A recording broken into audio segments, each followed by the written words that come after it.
होते हैं आपके, एक आपका हो गया टेम्परेचर, एक आपका हो गया ईंधन और एक आपका हो गया ऑक्सीजन। ठीक है, तीन चीजों से मिलके बनती है और इसमें आपकी चार तरह की क्लास होती है, ए क्लास, बी क्लास, सी क्लास और डी क्लास। ठीक है, अब ये क्लास क्या है? अब आप कहोगे सर हमें तो क्लास का समझ में नहीं आया, आपने तो ए क्लास बोल दिया, बी क्लास बोल दिया, सी बोल दिया और डी बोल दिया। ठीक है, ए क्लास में क्या होता है? ए क्लास में सिर्फ आपके आएंगे सॉलिड पदार्थ जैसे कि कागज, लकड़ी, कोयला, इस तरीके की चीजें आएंगी। ठीक है, बी क्लास में आपका आएगा आपका ज्वलनशील पदार्थ जैसे आपके डीजल हो गया, पेट्रोल हो गया, केरोसिन हो गया।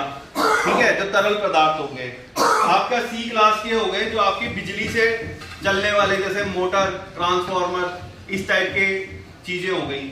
और डी क्लास हो गया जो आपका पोटेशियम वगैरह जो केमिकल रिएक्शन वगैरह के हो गए। अच्छा, अब ये सब चीजें मैं आपको क्यों बता रहा हूं? ये सब चीजें इसलिए बता रहा हूं क्योंकि एक सफाई कर्मचारी जब अपने कार्य में आता है और कार्य करता है तो ये सब चीजें अमूमन उनको मिलती हैं, चीजें होती हैं। और कई बार आपने सराउंडिंग में भी, जब आप आपस में भी रहेंगे तो आपके सराउंडिंग में भी ये सब चीजें रहेंगी।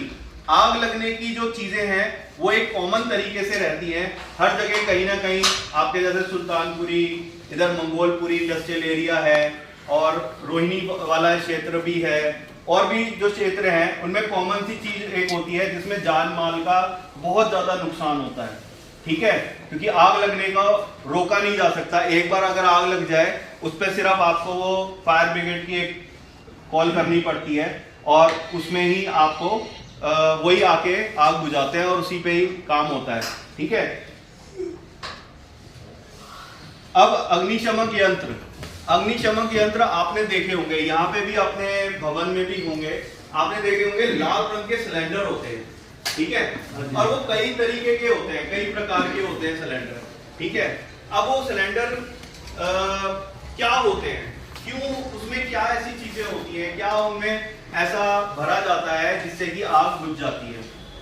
अलग अलग प्रकार के 5 सिलेंडर होते हैं। एक होता है पानी वाला, ठीक है, 9, पहले तो सारे सिलेंडर जो हैं वो 9 किलो के आसपास के होते हैं, सारे जितने भी ए क्लास, बी क्लास, सी क्लास, डी क्लास और एक मल्टीपर्पज, सारे आपके 9 किलो के सिलेंडर मिलेंगे आपको जितने भी भवनों में आप काम करोगे, समुदाय भवन में या आप अपने यहाँ पे रीजनल ऑफिसेज में, किसी प्राइवेट स्कूल्स में, कहीं पे भी आप काम करोगे वहां आपको 9 किलो का सिलेंडर मिलेंगे। अब कहानी क्या है कि उसमें एक सिलेंडर ऐसा आता है जिसमें पानी ही होता है, 9 किलो पानी होता है। दूसरा सिलेंडर होता है जिसमें पाउडर होता है, ठीक है, उसमें पाउडर लिखा भी होगा, पाउडर होता है। तीसरा होता है फोम, हम नाई के पास जाते हैं, शेविंग कराते हैं, हाँ जी, हाँ, है ना, तो ये फोम टाइप का होता है जिसको हम खोलने पे वो फोम टाइप का निकलता है।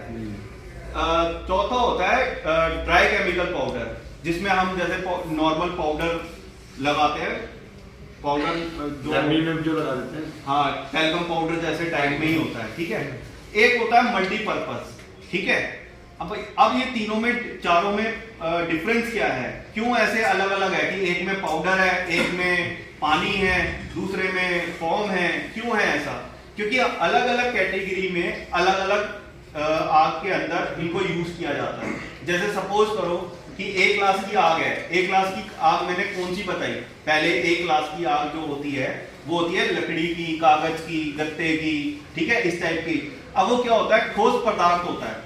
ठोस पे क्या होगा, कोई भी ठोस पदार्थ में आग लगेगी सिर्फ वो पानी से बुझेगी, वाटर वाला।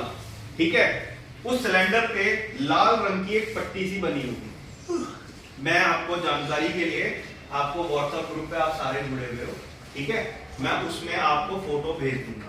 कोई भी जानकारी होगी ना वो मैं आपको थोड़ी बहुत अभी जो डिटेल में आ रही है, क्योंकि यहाँ पे ना तो कोई ऐसी चीज समझाने के लिए, नहीं तो मैं आपको और अच्छे से समझाता। सिलेंडर होगा, सिलेंडर में लाल रंग की एक धारी सी होगी और उस पर वाटर लिखा होगा, तो समझ जाना कि ये सिलेंडर जो है हमें ठोस पदार्थ की आग पे ही जलेगा। एक गिलास की आग, एक गिलास की आग, ठीक है। दूसरा आता है आपका पाउडर, ड्राई केमिकल पाउडर वाला। वो आपका क्या कहते हैं, आपका चलेगा उस पे बिजली की आग पे। सेकंड क्लास सेकंड क्लास जो है, नहीं सेकंड क्लास जो है आपकी